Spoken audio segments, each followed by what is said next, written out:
Atamekendi ilgeri bir yapçaş jana yer yürek padişah Vietnam degen yerde biyilik yürgüzgen eken.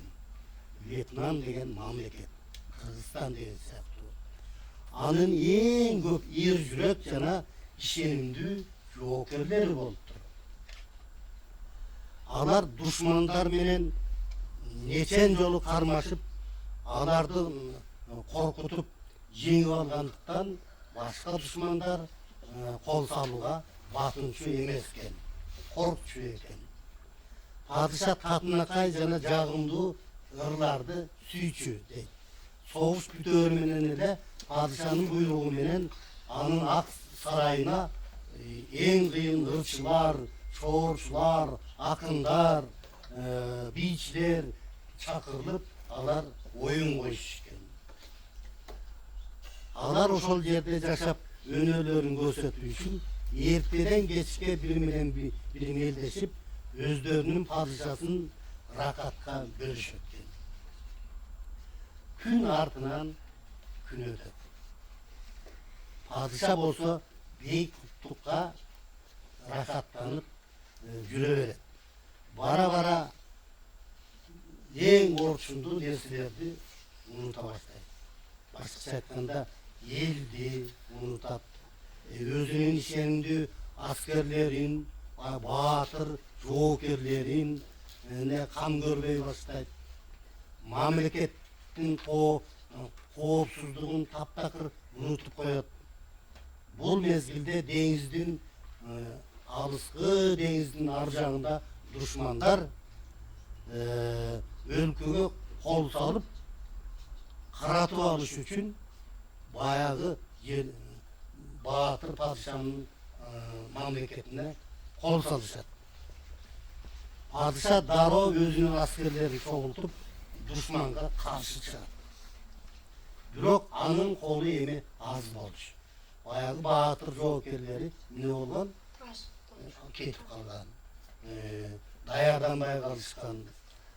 Алар ырдап, чоордоп жатып, соғышқанды ұмытып қалышқан. Көбінде қолында Құран жарағы жоқ болып шығады.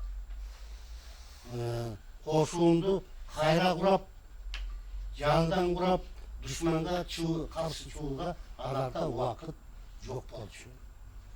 Ошондуктан биринчи салгашууда жоокерлердин көбү курман болот.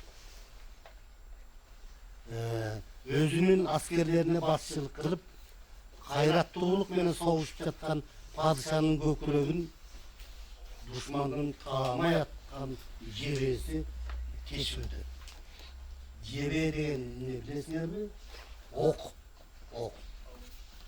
Canın oğu.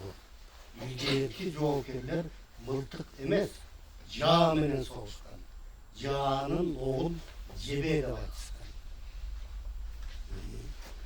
Yat düşmanlar жеңишке ээ болуп, өлкөнүн ойлонун чыгара башташат. Эгерде кимде ким эл алдында өзүнүн күнөөлүү экенин сезсе, ал үчүн өлүү кыйын болот эмеспи? Падыша кырылдап үнүн араң чыгарып, жок, өлкөм, мен күнөөмдү актамайынча туулуп өскөн жеримди таштап кетпеске ант берем, деди. Ал ең ақыл күшін жинап тұрып, қолын қату сермегенде қанаттуу құш болған.